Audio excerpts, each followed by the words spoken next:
Boa noite a todos. Sejam todos bem-vindos, encarnados e desencarnados. Para a nossa preparação, vamos ler uma página do livro Vida Feliz, de Valdo Franco, pelo Espírito João de Ângeles, lição de número 3. Mergulha a mente, quanto possível, no estudo. O estudo liberta da ignorância e favorece a criatura com discernimento. O estudo e o trabalho são as asas que facilitam a evolução do ser. O conhecimento é mensagem de vida. Não apenas nos educandários podes estudar. A própria vida é um livro aberto, que ensina a quem deseja aprender. Fecha nossos olhos agora, vamos orar. Jesus querido, obrigado, Senhor, por mais uma vez estarmos aqui reunidos nesta casa, de amor e de caridade. Que possamos, Senhor, estarmos bastante atentos a tudo que nosso irmão vai nos passar, pois temos certeza absoluta que será muito útil em nossas vidas. Pedimos o seu amparo, Jesus, o amparo dos bondosos espirituais, os dirigentes desta casa, para que possam transcorrer tudo bem. Pedimos em particular o amparo para o nosso irmão que fará o estudo da noite. Muito obrigado, que assim seja. Graças a Deus. Então, exposto toda a noite, Fabiano Borges, a instituição que ele representa aqui mesmo, o CELP, né? Nosso irmão trabalhador da casa. E hoje estamos dando continuidade ao 4º mês do projeto educativo doutrinário, Reforma Íntima, Desafio de Urgência. E o tema da noite, a caminhada individual. Certo? Vamos caminhar juntos. Bom estudo. Queridos amigos, muito boa noite.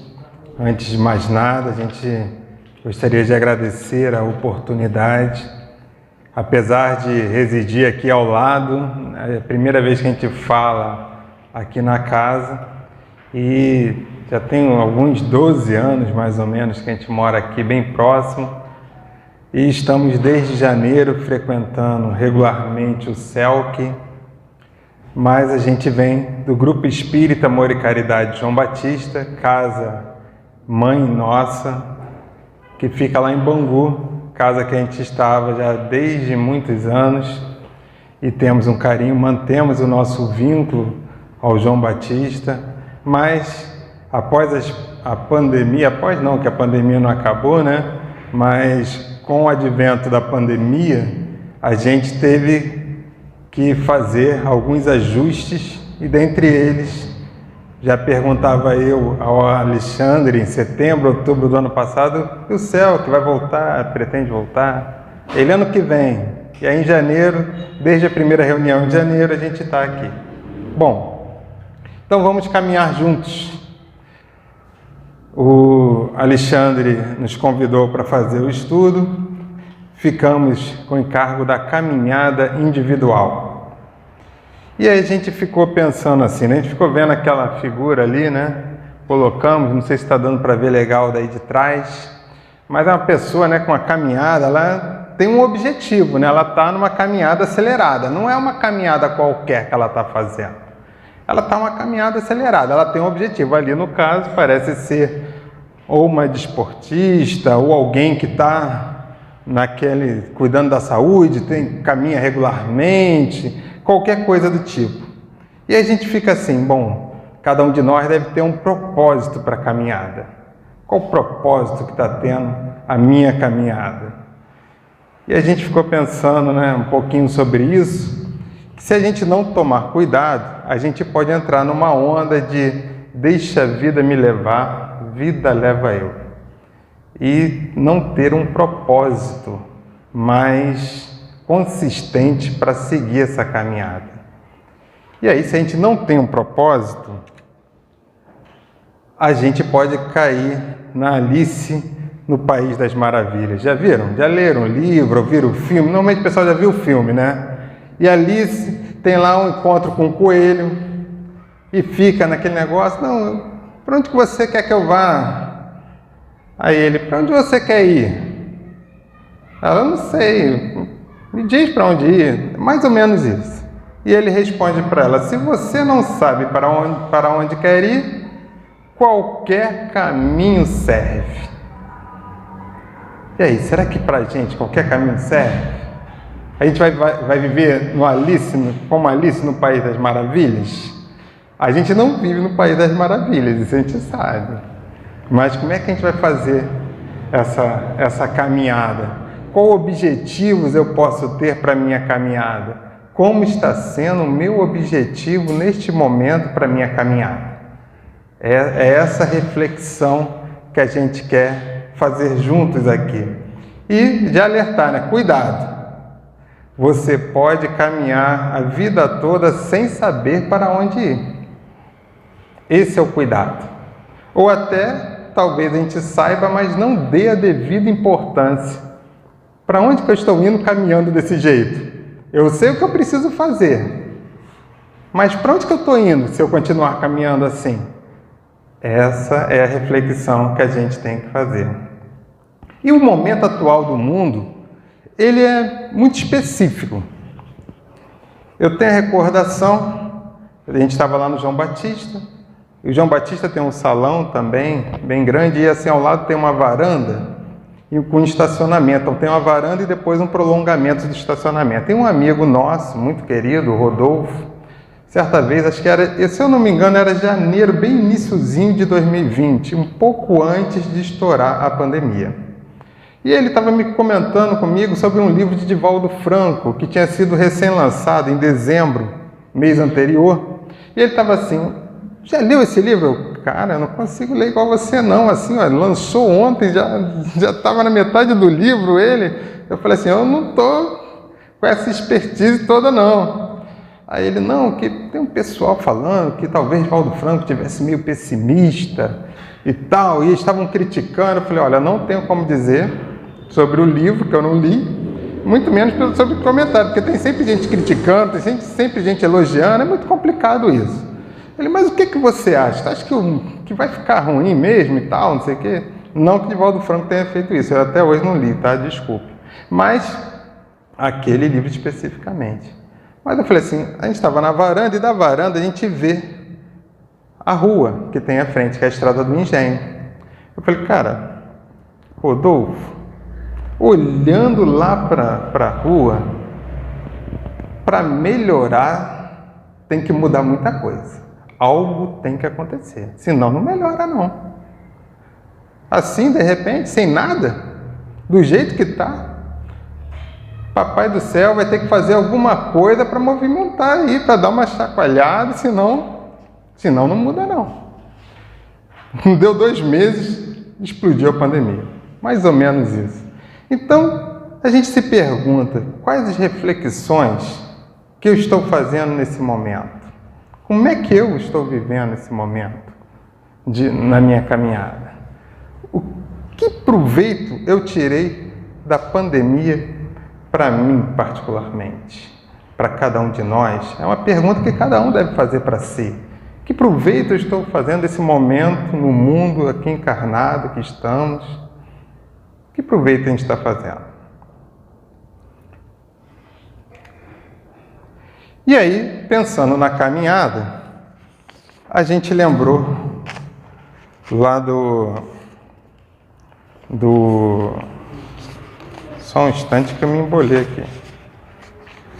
A gente lembrou de uma frase, alguns atribuem a Kardec, como a gente não encontrou na codificação, eu encontrei no livro Justiça Divina, Problema Conosco, é o capítulo 33, e ela também está lá em cima no túmulo de Kardec, no cemitério em Paris, que diz assim, o Espiritismo acentua, nascer, viver, morrer, renascer de novo e progredir continuamente, tal é a lei.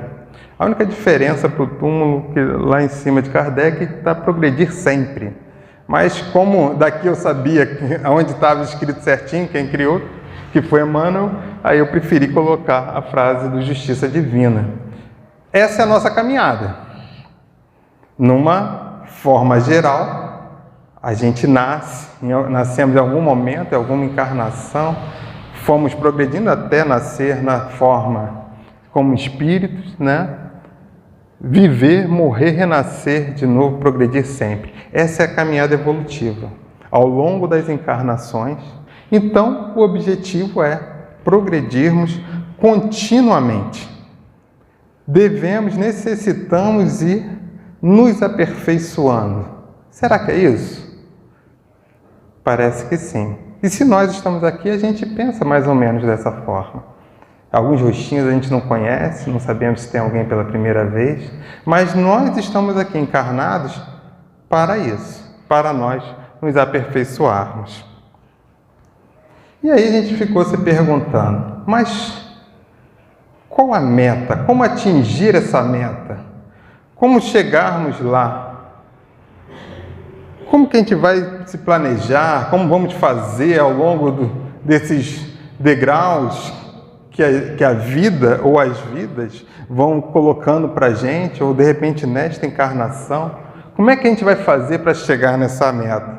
E a gente lembrou lá no Evangelho segundo o Espiritismo, que diz assim, está no capítulo 2, a vida futura, no item a vida futura, e fala: Jesus claramente se refere à vida futura que ele, Jesus, apresenta em todas as circunstâncias, como a meta que a humanidade irá ter e como devendo constituir objeto das maiores preocupações do homem na Terra. Opa! A meta é nós nos preocuparmos e vivermos para como nós queremos estar na vida futura. E a gente fica assim, lembrando disso, pensando nisso. Se a meta é nós vivermos pensando na vida futura, tudo que nós fazemos aqui deve objetivar a vida na pátria espiritual, que é como Kardec coloca. A vida espiritual é a verdadeira vida, a pátria espiritual.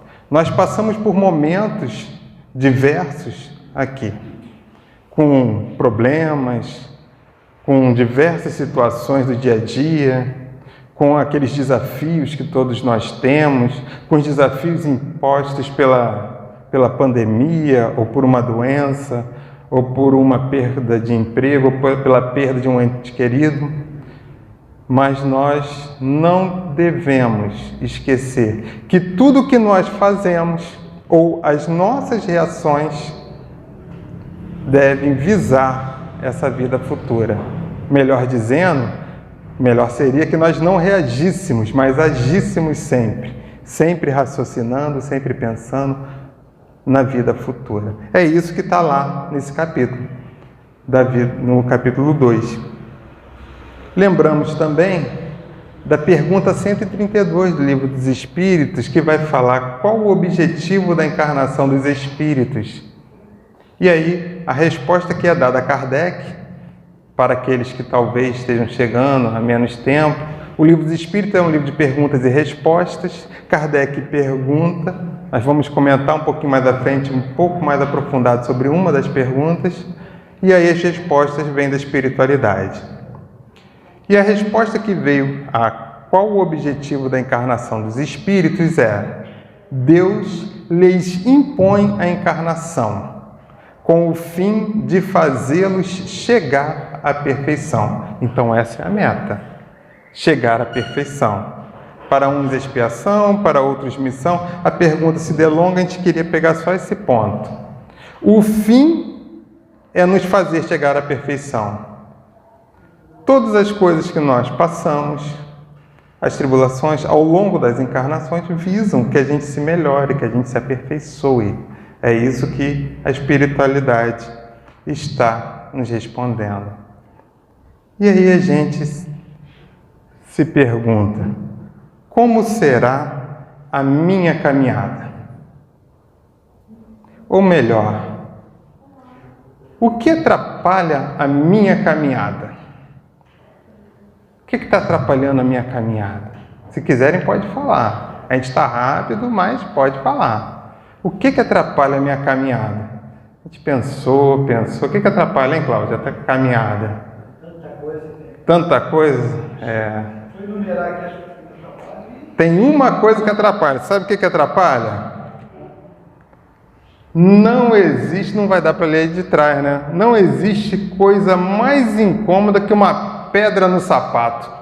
Olha só. Já tentou caminhar com uma pedra no sapato?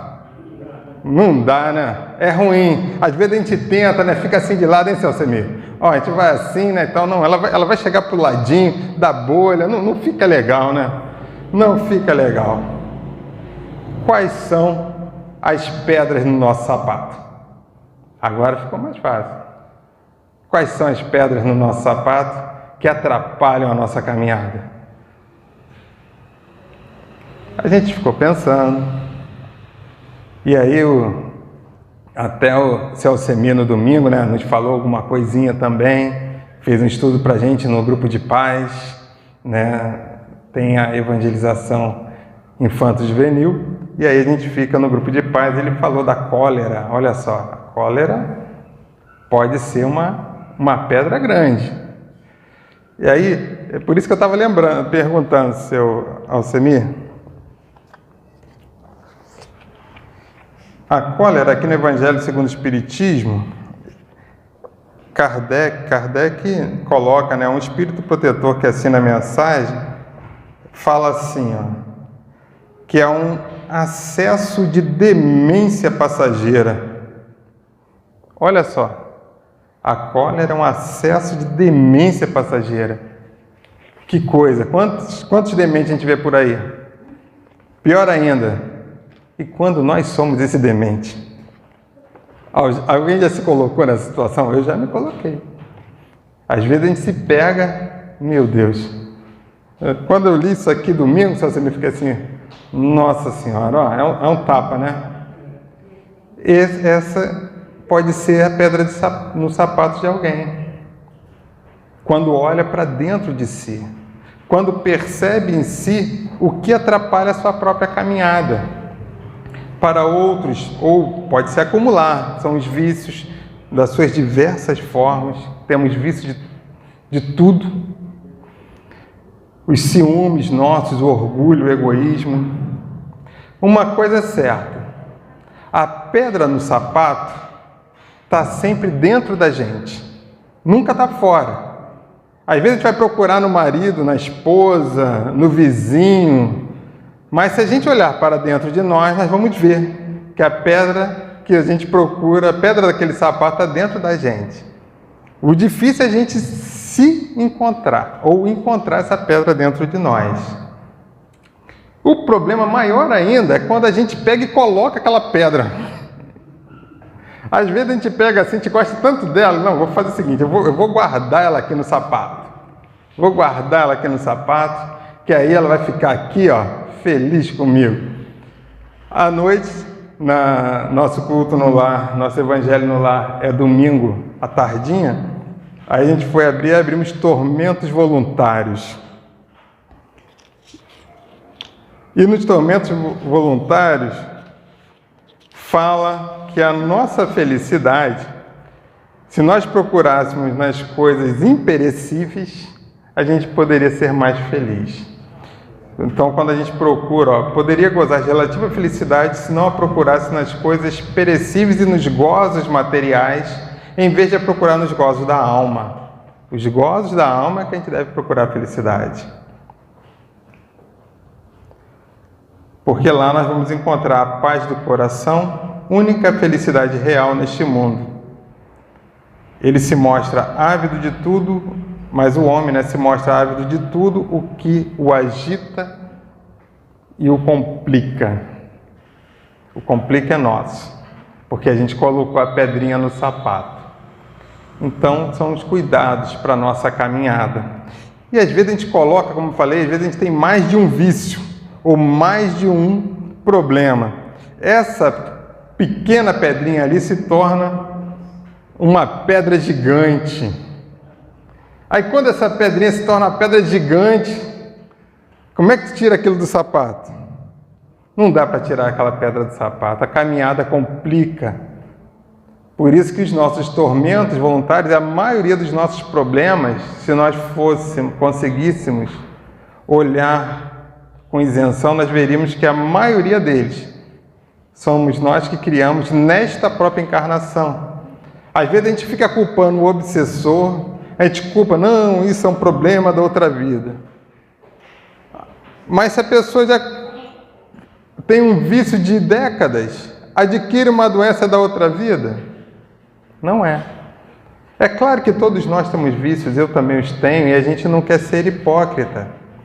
Não podemos ser, mas temos que refletir sobre eles, procurar vencê-los. É isso que nós estamos querendo dizer. E muitas vezes, ou sempre, nós vamos precisar, para vencer aquela pedra, de ajuda.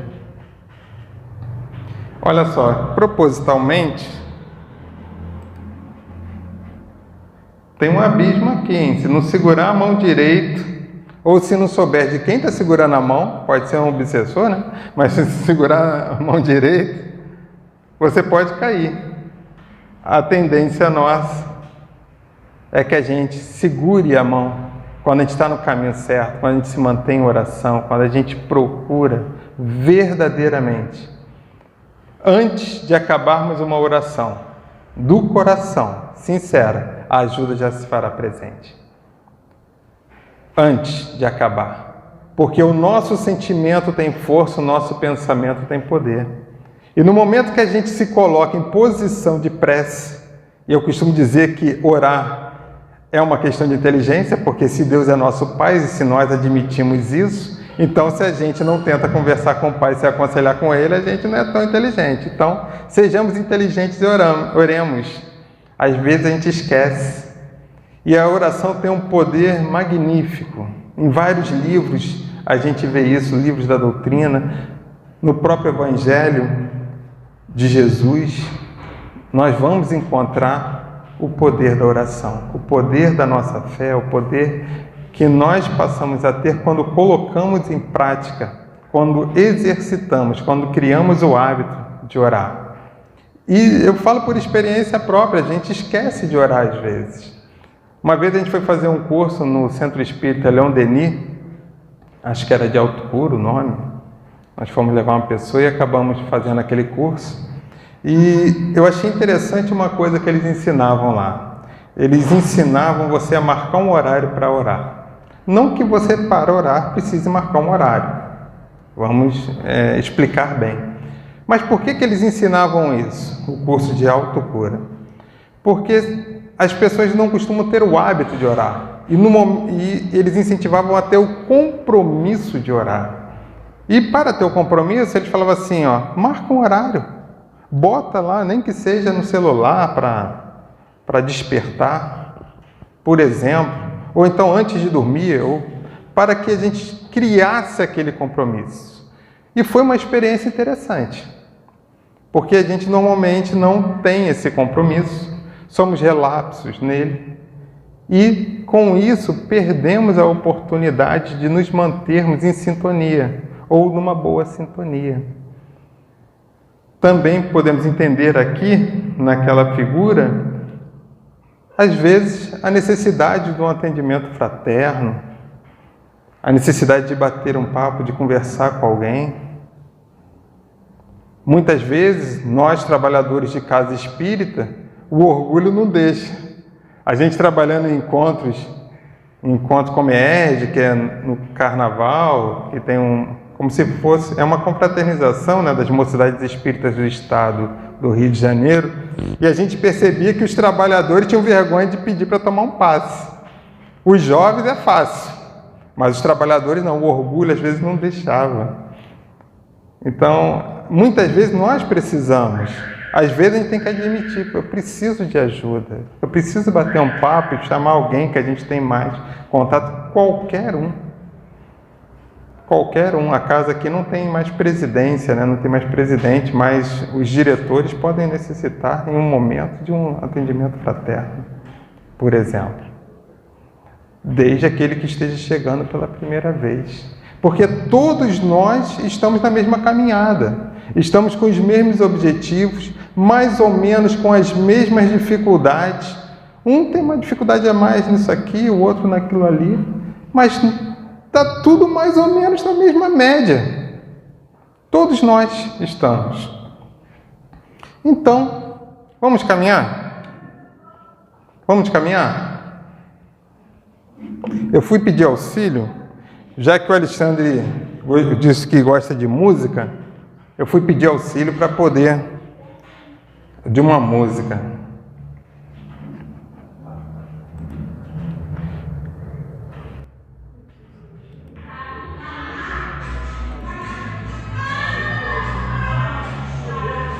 Essa aqui é Lília.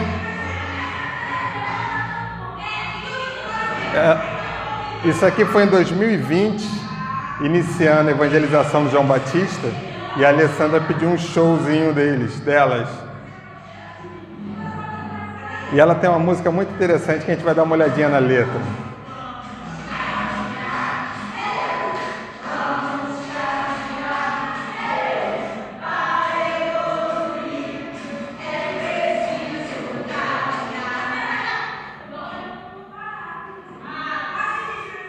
Agora vai, hein? Tava esperando vocês levantarem.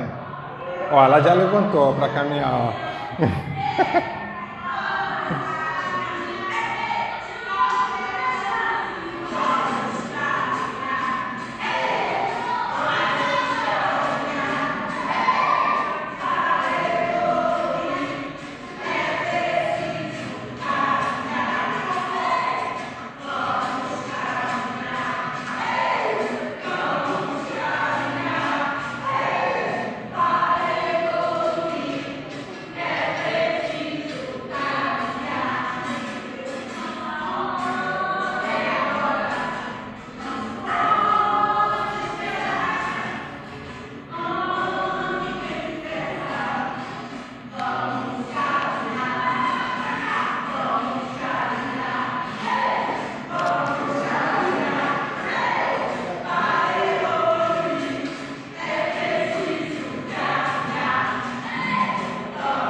Então, essa ali é Lília, com a Carla e a Tamires. Carla e Tamires são do Centro Espírita Irmã Estela, no Jardim Bangu. A Lília é do Pedro de Alcântara. E ali a casa é o João Batista. Era o reinício em 2020 da evangelização, tinha um projeto interessante, mas a pandemia fez com que a gente interrompesse. A letra é interessante porque ela fala assim: vamos caminhar. Para evoluir é preciso caminhar, que nós falamos que o objetivo da encarnação é chegar à perfeição. Mas para chegar à perfeição é preciso que a gente caminhe. Nossa hora é agora. Não se pode esperar. Ande bem depressa. Lembra no início aquela nossa amiga lá com aquela figura já na caminhada acelerada? O tempo não espera, tic-tac faz seu coração. Junte-se a nós cantando esse refrão. Se a nossa hora é agora, nós estamos todos aqui no lugar certo, na hora certa, com as pessoas certas, com o esposo, com a esposa que merecemos ou que precisamos, com o vizinho que a gente necessita tolerar, o colega de trabalho que está na mesma caminhada com a gente, que a gente precisa tolerar. Estamos todos no lugar certo.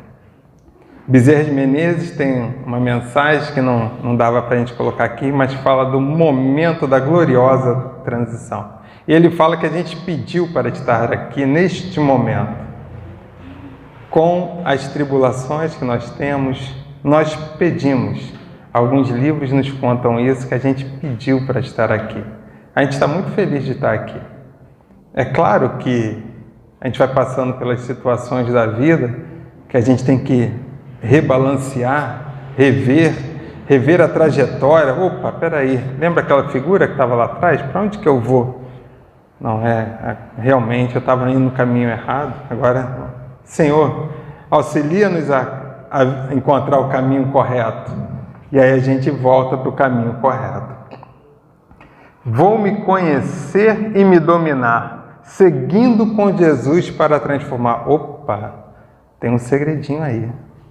Vou me conhecer e me dominar. Olha só, colocou uma chavinha que não tínhamos colocado antes.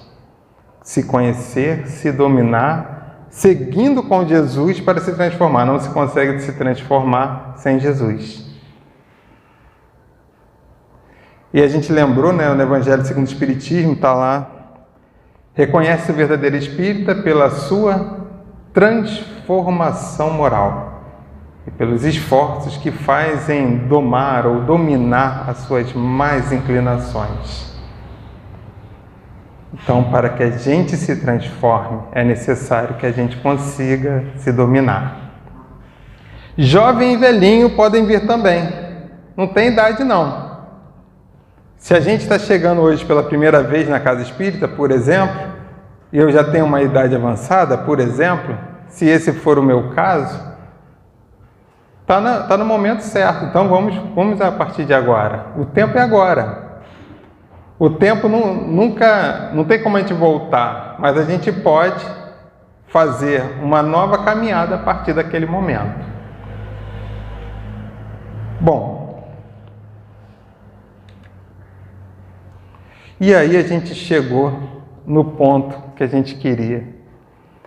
E aí eu até comentei na semana passada, depois do estudo do Marcos, eu falei, e agora, Marcos, o que eu vou fazer? Eu tive que mudar o estudo todo, tá, Marcos? Tua culpa.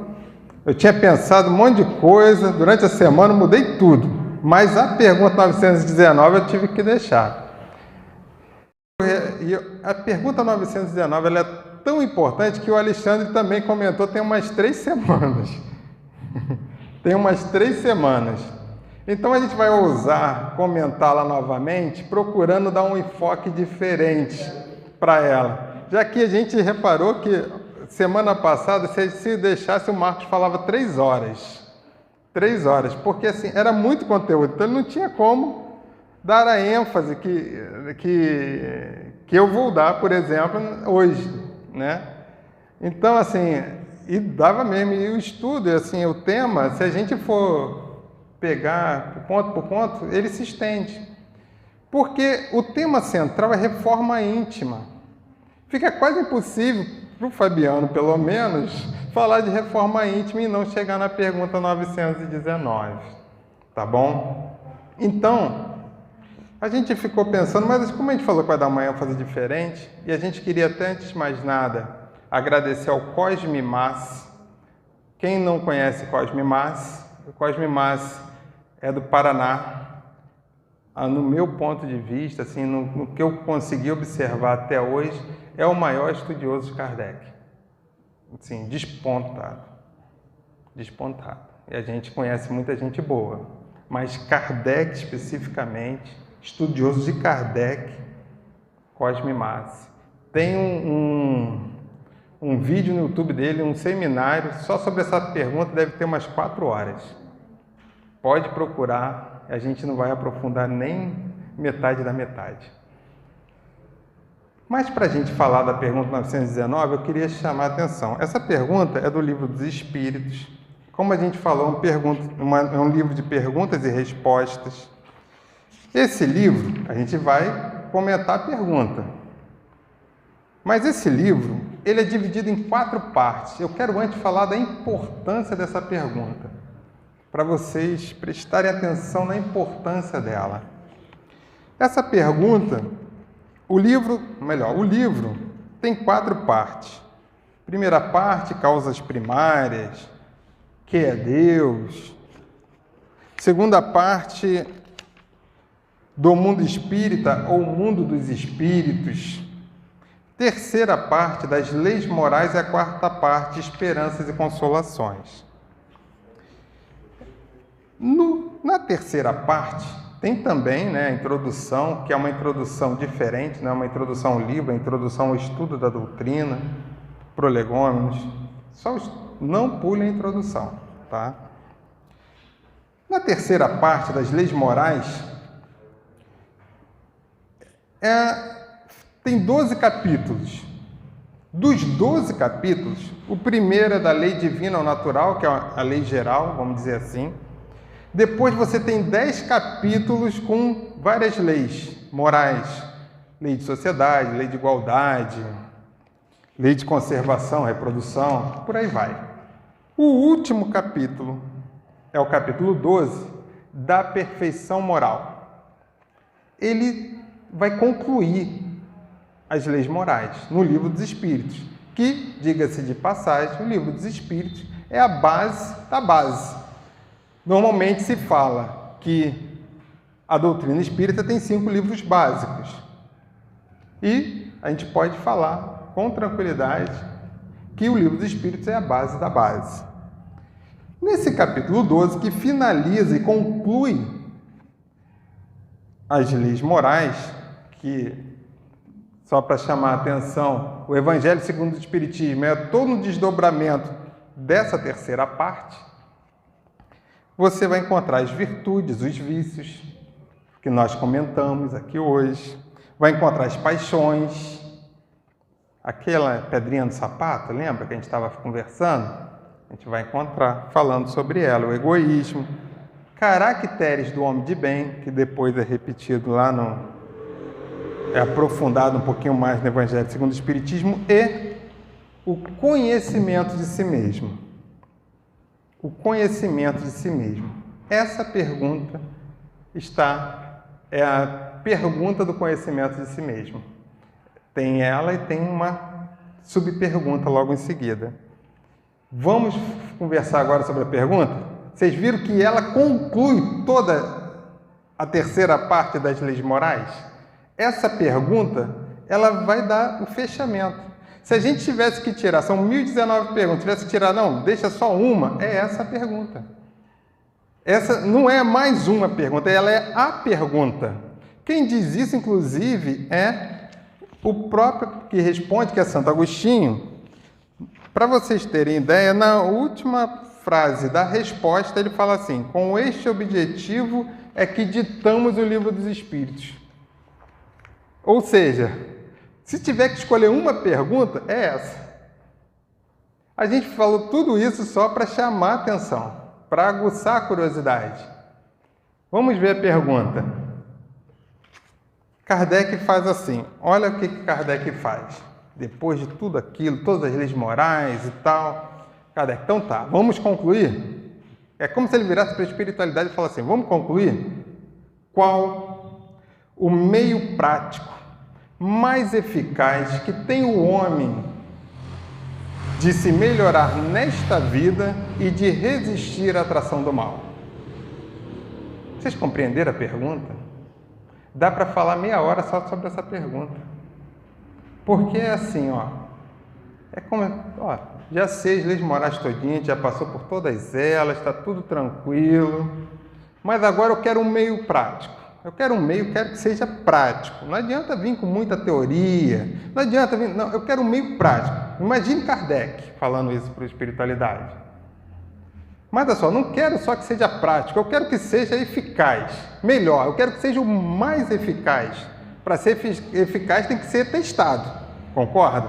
Tem que ser testado, tem que ser comprovadamente testado. Eu quero o mais eficaz para que tenha o homem de se melhorar nesta vida, nesta encarnação, Eu já sei que eu estou nessa encarnação, que o objetivo é adquirir a perfeição moral. Já sei tudo disso, mas como que eu vou conseguir isso nesta vida? E é claro que a gente sabe que tem um orar e vigiar, né? Jesus falou lá e tal. Estou imaginando Kardec. Tem um orar e vigiar, então não adianta eu só orar sem eu vigiar. Então, além do meio prático, como é que eu vou resistir à atração do mal? Porque eu tenho mal em mim. E aí, perceberam a pergunta? A pergunta é precisa. E a resposta? Eu fico imaginando a cara de Kardec, quando a espiritualidade, quando Santo Agostinho responde. Porque Santo Agostinho vira um sábio da antiguidade, vô-lo disse. Vô-lo é bonito, né? Vô-lo disse. Conhece-te a ti mesmo. Eu, no lugar de Kardec, eu ficaria assim, pô, tu tá de brincadeira comigo, né? Essa inscrição, conhece a ti mesmo, está no Monte de Delfos, antes de Sócrates, que é precursor de Jesus. Sócrates foi o que mais difundiu essa máxima, vamos dizer assim. Mas ela está desde antes. Eu pedi um meio prático. Eu fico me imaginando no lugar de Kardec, eu pedi um meio prático, que fosse eficaz. O cara vem com conhece-te a ti mesmo, que já está lá há 1000 e tantos anos. E aí, Kardec vai e tem a subpergunta. Conhecemos toda a sabedoria desta máxima, porém, a dificuldade está precisamente em cada um conhecer-se a si mesmo. Qual o meio de consegui-lo? Agora tu não vai poder fugir do que eu quero. Tu não tem como fugir. Não tem como fugir. Meus amigos, é claro que isso tudo é uma brincadeira nossa, mas é Kardec se aprofundando, querendo. A gente precisa de algo para a gente melhorar nesta vida. Como que a gente consegue? O início da resposta é assim: fazei o que eu fazia quando vivi na Terra. Opa! Porque então, a resposta que ele dá em sequência foi testada. Ele testou, ele mesmo testou. E quem assina é Santo Agostinho. Vocês conhecem a história de Santo Agostinho? Conhecem a história de Santo Agostinho? Eu, brincando com o meu amigo Paulo Madeira, lá na sessão, né, preparando o estudo e tal, a gente conversando, aniversário dele hoje, inclusive, aí eu falei assim, Madeira, Paulo Madeira, presidente do SEAB, né, Apóstolo do Bem, a gente trabalha junto, mesma sessão aí e ele. Conhece a história de Santo Agostinho? Ele tem um centro espírita aqui em Santa Cruz chamado Agostinho, e já falaram a história dele. Não é aquele santo cervejeiro? Como é que é? Eu não entendi. Eu não sei se ele estava brincando ou se era isso mesmo. Mas Santo Agostinho, antes de se tornar realmente santo, bispo de Hipona, ele tinha uma vida, houve um momento, pelo menos, em que ele houve uma vida um pouco mundana ou desregrada. Então, às vezes a gente vê assim, lê assim, fazer como eu fazia quando vivi na Terra e tal, não sei o quê. Mas a gente pensa, mas ele era santo, né? Ele já realmente é uma inteligência ímpar, considerado um dos pais da Igreja Católica, um dos pais da teologia católica. Tem toda uma história sobre Santo Agostinho que é verdadeira, mas houve momentos, e a gente encontra isso até na internet, em que ele se desviou um pouco. Então, ele, para se aperfeiçoar, ele colocou em prática para ele mesmo como fazer. Tá? E eu tiro a lição disso, por que a gente enfatizou isso? Normalmente a gente lê a pergunta, mas a gente não dá a devida atenção a alguns detalhes. Todos nós temos os nossos equívocos e erros, que nós cometemos todos os dias. E Jesus chama a cada um de nós no momento certo, na hora certa. Por isso que a gente está no momento certo. Jesus não chamou Sócrates para ser seu discípulo. Sócrates era um ser já aperfeiçoado, precursor de Jesus, inclusive. Ele chama Pedro. Não desmerecendo Pedro, mas era alguém de uma impulsividade ainda, com seus erros ainda, com as suas questões ainda para se dominar, assim como nós. Ele chama um Tomé que vai, é você mesmo, não é? Deixa eu tocar aqui para ver se é. Ele chama um Paulo. Ele chama a cada um de nós. Basta nós vermos como nós nos colocamos. Basta que a gente também se coloque na posição de que eu tenho condições. Nesse capítulo, não lembro a pergunta certinho, mas nesse mesmo capítulo 12, da perfeição moral, tem uma pergunta, não sei se é 909, não recordo, que Kardec fala assim, o que é que nos falta? Mais ou menos isso. O que é que nos falta para que a gente consiga? E a resposta que os Espíritos dão é vontade. Quão poucos de vós têm vontade? Nós temos pouquíssima vontade realmente de nos melhorarmos. Por isso que a gente continua patinando. Mas estamos no momento que a gente pode aproveitar. Por isso que a gente fez a pergunta, o que eu aproveitei da pandemia? Eu aproveitei para refletir um pouco também. É claro que todos nós passamos por situações adversas em família. Alguns perderam entes queridos, alguns perderam o emprego, diversas situações. Diversas. Mas, espiritualmente falando, moralmente falando, o que eu estou aproveitando desse momento difícil em que o nosso planeta está passando? É um momento para nós aproveitarmos e refletirmos. O que eu estou fazendo da minha vida? Como está a minha caminhada? A minha caminhada está indo na direção certa? Vamos ver até onde a gente consegue ir, porque o tempo está acabando. A gente não vai ler tudo, mas separamos algumas coisas.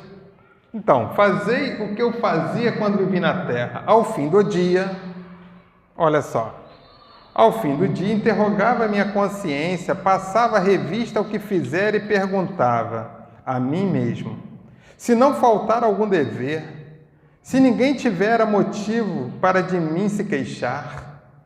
Foi assim que cheguei a me conhecer e a ver o que em mim precisava de reforma. Essa é basicamente a síntese do pensamento, ou do que Santo Agostinho fez. Ele vai continuar nos falando. Reserva um momento para interrogar a consciência, para ver, para pensar, o que eu estou fazendo da minha vida? No dia que o Alexandre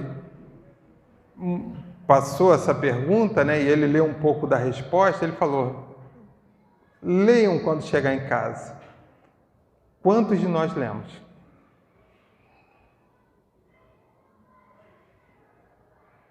A gente não dá atenção para a nossa vida futura, que deve ser a nossa meta.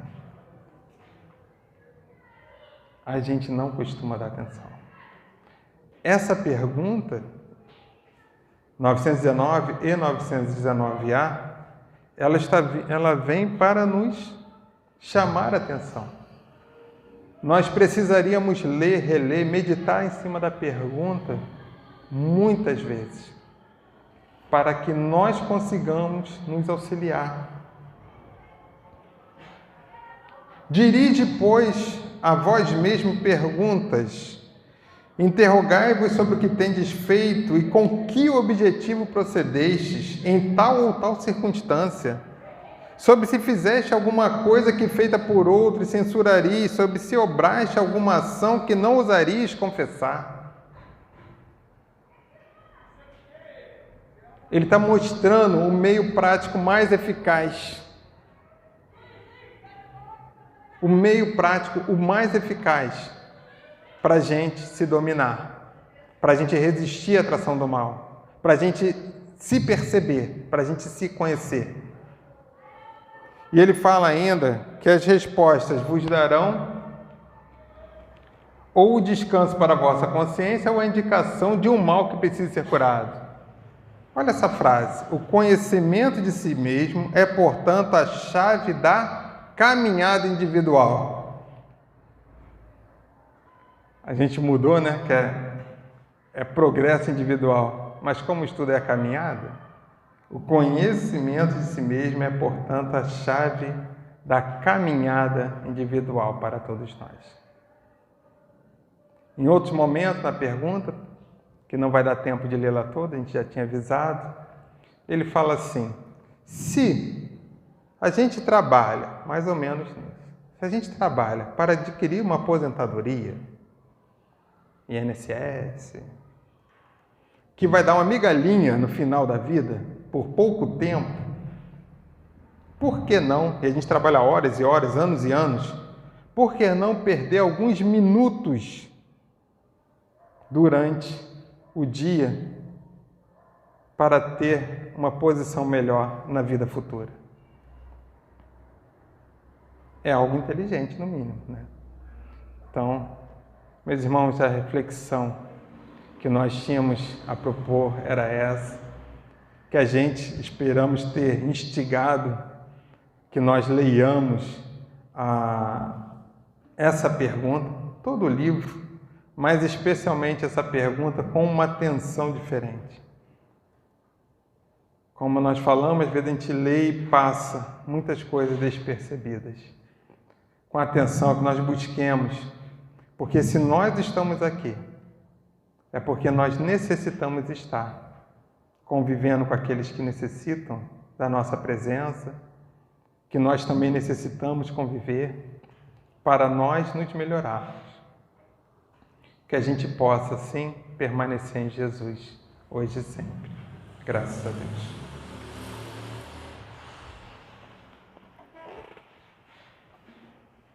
Agradecemos ao nosso irmão Borges. Chama de Borges. O quartel é Borges. Obrigado pelos espectadores. Vamos fechar nossos olhos. Filho de Jesus, aqui estamos, Senhor, mais uma vez agradecidos por tudo. E que nesse momento o Senhor possa nos enviar as energias de amor, energia de paz, de saúde, de refazimento, olhando para dentro de nós, para nós tentarmos a autocura, pedindo ajuda a Jesus, tentando eliminar as nossas imperfeições, que possamos pensar também nos irmãos que se encontram fora, sem um teto, esses irmãos que se encontram nos hospitais, enfim, Senhor, onde haja dor, onde haja sofrimento, a sua palavra de conforto, de esperança, possa sempre estar presente. Muito obrigado por tudo. Que assim seja. Graças a Deus. Centro Espírita Luz e Caridade de Santa Cruz. Retorno presencial desde janeiro de 2022. As nossas reuniões públicas de quinta-feira, às 9h30, e sexta-feira, às 20 horas, retornaram presencialmente nos dias 6 e 7 de janeiro de 2022, seguindo os protocolos sanitários e conforme a capacidade de espaço, mantendo-se o devido distanciamento. Não é mais obrigatório o uso de máscara, sendo opcional. Não deverão comparecer pessoas com febre ou quaisquer sintomas de resfriado ou gripe. Sugerimos que as pessoas levem suas garrafinhas de água. Não está havendo evangelização infantil nesses dias, devendo as crianças ficarem sentadas junto com seus responsáveis. Estudos 2022, presenciais ou online. Inscrições pelo formulário. Estudo sistematizado da doutrina espírita, a partir dos 22 anos. Presencial, aos sábados, das 16h30 às 18 horas. Iniciou-se em 5 de fevereiro de 2022. Online, às segundas e quartas quintas-feiras, das 20 às 21 horas. Iniciou-se em 10 de fevereiro de 2022. Evangelização espírita da juventude, dos 13 aos 21 anos. Presencial, aos domingos, das 10 às 11h30. Iniciou-se em 6 de fevereiro de 2022. Evangelização espírita da infância e da família. Presencial, para crianças de 3 a 12 anos, pais e responsáveis. Aos domingos, das 10 às 11h30. Iniciou-se em 6 de março de 2022. Ama o teu próximo como a ti mesmo. Jesus. Está em Mateus, capítulo 22, versículo 39. Vacinar-se é um ato de amor ao próximo e a si mesmo. Vacine-se. Centro Espírita Luz e Caridade de Santa Cruz, Rua General Olímpio, 607, Santa Cruz, Rio de Janeiro, RJ. Telefone 21 3395 0509.